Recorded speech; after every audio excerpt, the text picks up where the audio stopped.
Iyi ni inkuru mpamo ku bantu bifuza kwiga ururimi rw'Ikidage by'umwihariko abari mu ntara y'Amajyepfo mu karere ka Huye. Uyu munsi ku itariki ya 4 Mutarama 2025 Der Sprachenhub German Language Academy yakoreraga mu mujyi wa Kigali yamaze kwibaruka ishami mu karere ka Huye aho babazaniye German Language Academy Huye Campus. Kuri ubu amasomo yamaze gutangira. Ku bantu biga mu gitondo no kwiga kuva kuwa mbere kugeza kuwa gatanu guhera ku isaha y'isa 2 n'igice kugeza ku isaha y'isa 5 n'igice. Abiga igicamunsi no guhera kuwa mbere kugeza kuwa gatanu guhera ku isaha y'isa 7 n'igice kugeza ku isaha y'isa 10:30. Ni mu gihe abiga nimugoroba nabo biga iminsi yose guhera kuwa mbere kugeza kuwa gatanu. No guhera ku isaha y'isa 11:30 kugeza ku isaha y'isa 2:30. Ni mu gihe abiga muri weekend bo biga kuwa gatandatu no ku cyumweru guhera ku isaha y'isa 2 n'igice kugeza ku isaha y'isa 10:30. Ni muze mwiga Ikidage mu byiciro bitandukanye birimo A1, A2, B1 na B2. Mu rwego rwo gutangira German Language Academy Huye tubaha ikaze tubafitiye igabanyabiciro cyangwa se ibizwe nka discount mu ndimi z'amahanga, aho abanyeshuri bashoje ayisumbuye ndetse n'abiga kaminuza bemerewe kwiga kuri discount.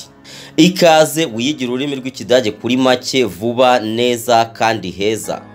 German Language Academy Huye Campus dukorera ahazwi nko mu Cyarabu, ni mu murenge wa Ngoma mu karere ka Huye mu nyubako ya Arsenal Complex kuri etage ya 2. Duhamagare kuri 0790939824. Iyo nimero ushobora no kuyandikaho ubutumwa kuri WhatsApp. Ndabasuje mwese mukomeje gutega amatwi Radio Horizon TV. Gibasuza nk'ibisanzwe ndi Fabrice Murana nayo tugiye kubagezaho amakuru agiye atandukanye by'umwihariko muri aka karere ka Afrika y'Iburasirazuba, East African Community. Icyo musabwa no kujya mukora subscribe, like, share na comment kugira ngo amakuru yacu mugiye muyabonera ku gihe.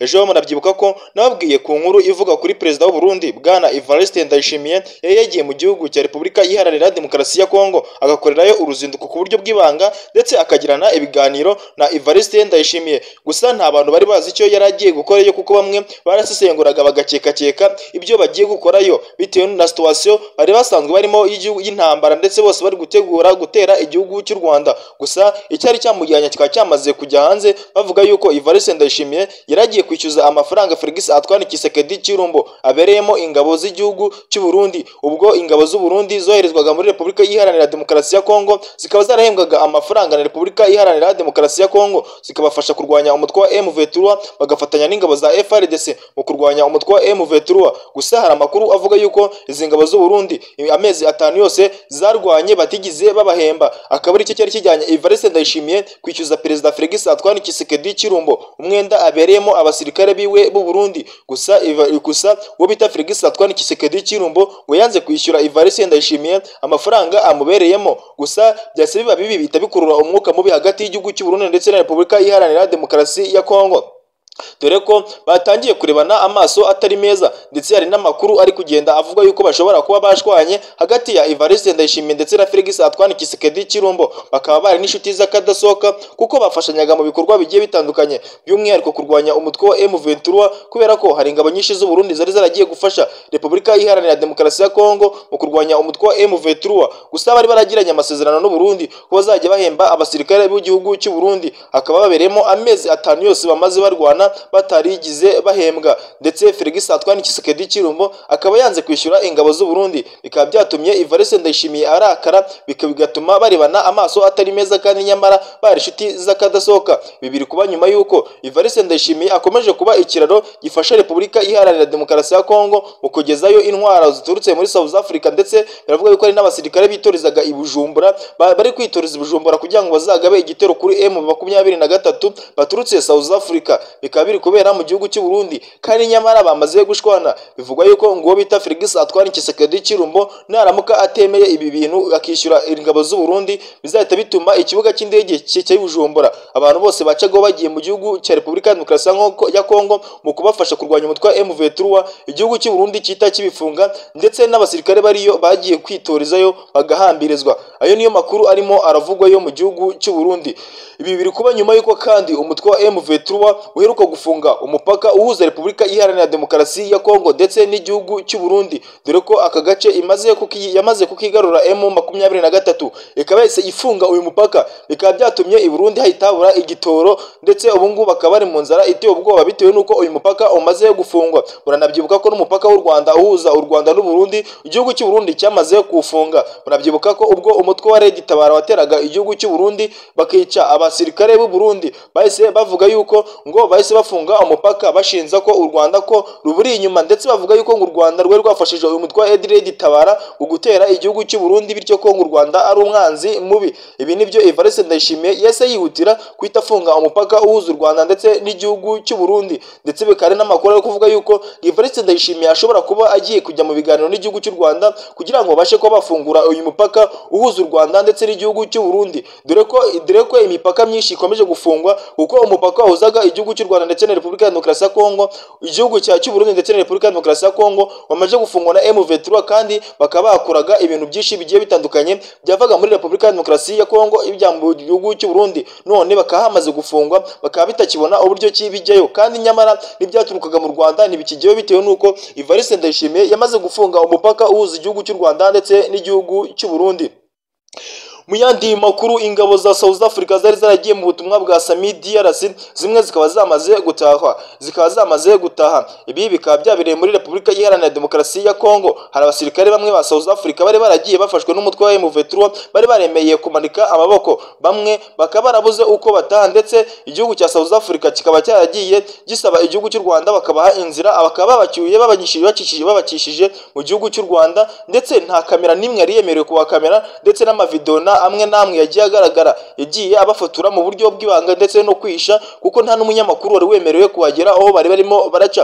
Gusa hagaragaye ingabo za South Africa zavuye mu gihugu cya Repubulika Iharanira Demokarasi ya Kongo zisubira mu gihugu cyabo cya South Africa, aho bari buze bakagera i Kigali, bari barindewe umutekano n'ingabo z'u Rwanda RDF, Rwanda Defense Force, bakagera ku kibuga cy'indege i Kanombe, bakahita bambuka bagenda ku kibuga cy'indege iwabo, bakahita bagerayo. Biravuga yuko muri aba basirikare ba South Africa harimo abagore bamwe batwite nyamara baraje badatwite. Ibi bintu bitari byiza ku myitwarire y'abasirikare, kuko ubundi iba ari imyitwarire mibi kuba umusirikare agiye kugarura amahoro mu gihugu bikarangira atashye atwite. Birumvikana yuko nibagera mu gihugu cyabo bashobora kuzabagiraho ingaruka, bamwe bakabahana, ndetse bikaba binavuga yuko hari bamwe mu basirikare bagiye bakomerekera ku rugamba bitewe n'uko bari barimo barwana n'umutwe wa M23. Akaba harimo abasirikare babiri barembye cyane, ndetse bamwe bakomeretse, abandi bagiye bagira ubumuga bwo kutabona bitewe no kurwana intambara iri guhuza umutwe wa M23 ndetse na Repubulika Iharanira Demokarasi ya Kongo.